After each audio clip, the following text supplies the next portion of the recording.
And my name is Alana Farley. I am a Credential Pathways Coordinator, and I'll introduce my colleagues, Maddie and Emily.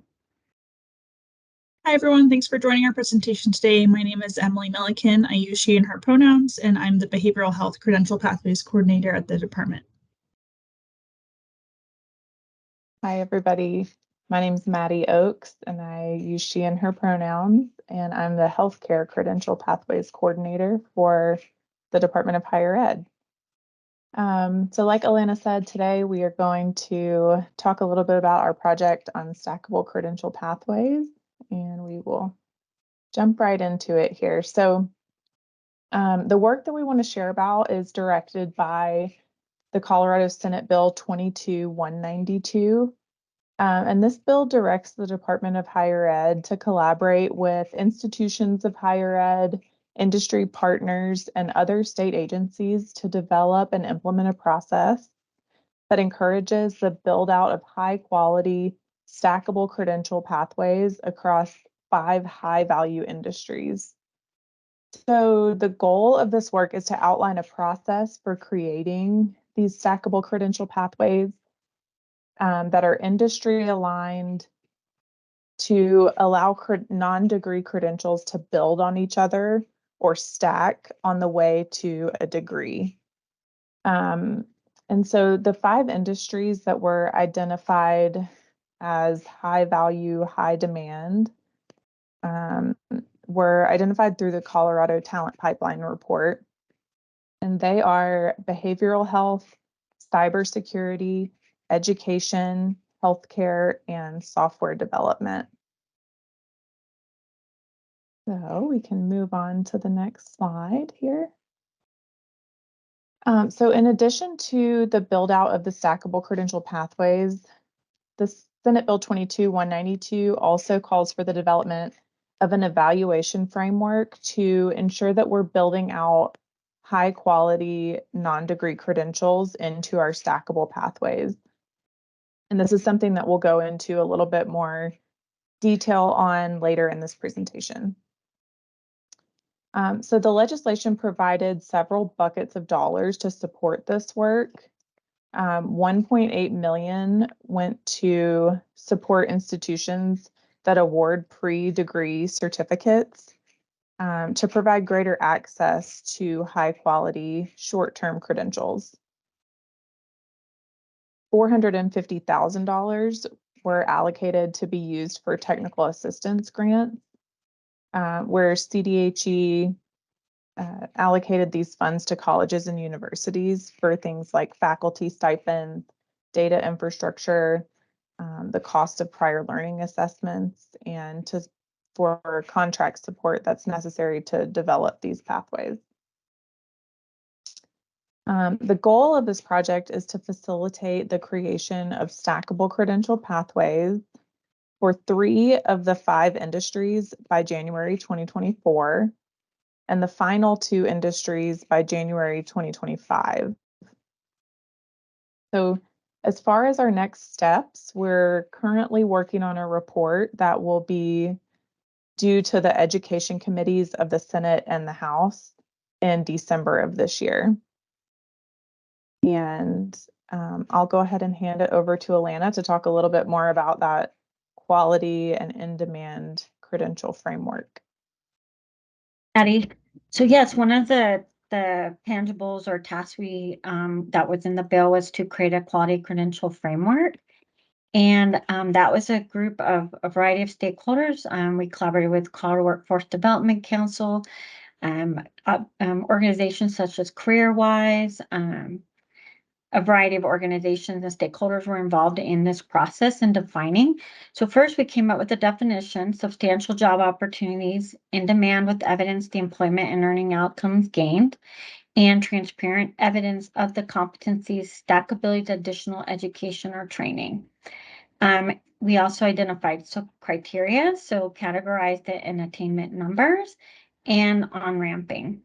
Secondly, identified by, is it required for a job, minimum qualification, and is it stackable? Does it look like a prerequisite? Is it complementary? And there was also development of a rubric that can be used. So as institutions or creation of these credentials, they can use this rubric to measure that it is meeting those criteria. We held listening sessions in July and August in the community, again, stakeholders, to get their feedback. And then it was recently published. I guess it's not that recent anymore, but in October was published. And we can provide that link to you as well for you to take a look. Thanks, Elena. So I'll go into a little bit more detail on some of the funding opportunities and the ways of working on the stackable credentials we've been working on this year. So specifically for the technical assistance grants, I'm putting our press release in the chat. We were able to award over $400,000 to 11 institutions this year to build out stackable credential pathways at their institution. The funding for those grants will be used to fund faculty stipends for their work, to support contract support and costs with prior learning assessments, and they'll be used to update data infrastructure for integrating those types of credentials into, for example, a transcripting system that already exists. Additionally, we were able to receive a grant from the Attainment Network this summer to hire 5 learners, one from each of the 5 selected fields. And over the summer, our team, as well as our steering committee and attendees of the Attainment Network's annual conference, were able to hear from our learners through their participation in think tanks. And they were able to offer recommendations and takeaways from their own journeys as far as what they wish they had known, the supports they had along the way, and any recommendations to the stakeholders listening to make that experience better for future learners. And then as far as the logistics of how we are building out these stackable credentials with stakeholders and with leadership teams, each of the 5 industries has a leadership team that meets once a month. And we also have a steering committee that meets every 2 months.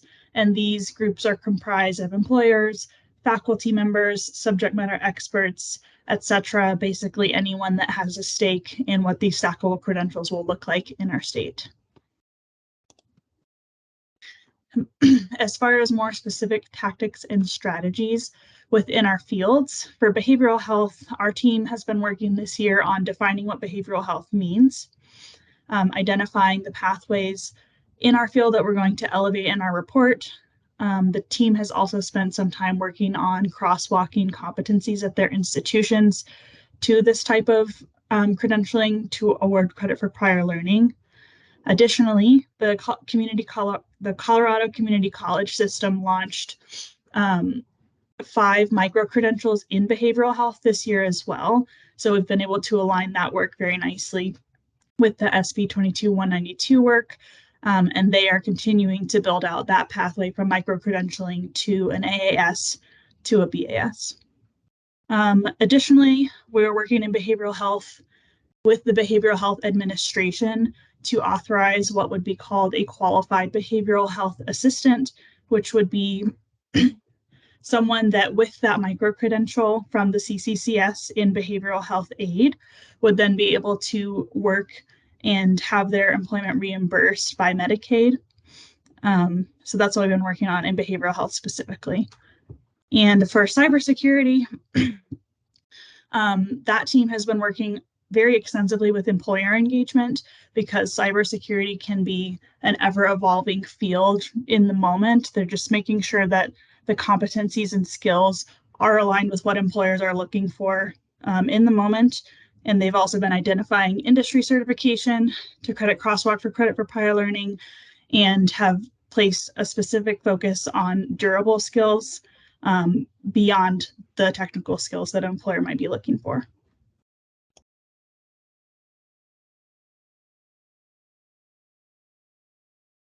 You're on mute, Alana. I just saw that. So for education, we've been focused on apprenticeship.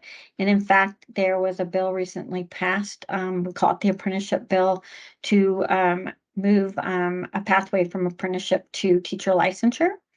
We also are working on ECE to K-12 pipelines, models, and considerations. We also are looking at incentivize, develop greater flexibility in educator preparation training, and then crosswalking with licensure requirements, certificate, and degree attainment. And then Maddie, healthcare. Yeah. So in healthcare, we know that there are so many dynamics at play when we're talking about the population aging, people living longer. So people are requiring more care, and nurses are also aging and retiring. So then when we look into some of the details around stackable credentials in healthcare, we're talking about different accreditation and licensing requirements for different practice areas, looking at the needs of large hospitals versus rural clinics in the state, and how are we communicating with learners about the different career pathway options in healthcare? So there's a lot that we're trying to look at in the healthcare group. And we're trying to just understand where we can step in to build in on ramps and off ramps in healthcare education pathways. So the leadership team has identified 4 areas within healthcare where we're seeing significant workforce shortages. So those are in nursing, surgical services, diagnostic services, and emergency medical services. And we've started talking about the pathways in healthcare in terms of a lattice structure because there's a lot of overlap in the clinical skills and competencies in some of the roles within healthcare, and we're hoping to provide more opportunity for movement from entry level to mid-level pathways. So, for instance, if someone is in an entry level healthcare job, they might be able to stack a phlebotomy certificate and a medical office administration certificate at the same time that they're earning their medical assisting certificate. And then ultimately, hopefully apply those competencies and skills towards a career in nursing or a career in the diagnostic services area. So we have been working on putting together a map of the healthcare programs that we believe are currently in place across the state. And we're spending some time trying to understand where there might be skill gaps, wanting to also highlight things like articulation agreements and programs that are offering credit for prior learning. In Colorado, we're really lucky. The state has enacted legislation to provide dollars to pay for those entry-level certificates through programs like Care Forward, so that a Colorado resident could go to school for free and earn an entry-level healthcare credential. And so what we've heard from our leadership team is that really what we're looking for now is to provide those pathways from entry level on to mid level and beyond. So that's what we're looking at in healthcare. Okay, and then programming and development, very similar to cybersecurity, employer engagement to understand entry-level skills and competencies. What we also hear those known as essential skills has been a big part of that conversation. So some overlap with the cybersecurity. The other thing is, and I apologize, is the workforce board let within portfolios of ability and experience for entry-level jobs, and also focus, again, I mentioned, focus on essential and durable soft skills beyond just the technical skills are some of the things they're looking at in that industry group. And then wanted to just talk about the promise of non-degree credentials. The access and affordability and shorter to complete than traditional degree pathways, ability to quickly upskill. We're looking at fill labor gaps and workforce shortages, stack into other credentials and degree attainment that lead to increased wages, and advantages have been reflected. And some initial data through RAND in the lines of equity lens is that it is already showing that it has a huge impact on our low income students. And there's more data to be looking at, but that is something that is happening as well in the non-degree credential domain.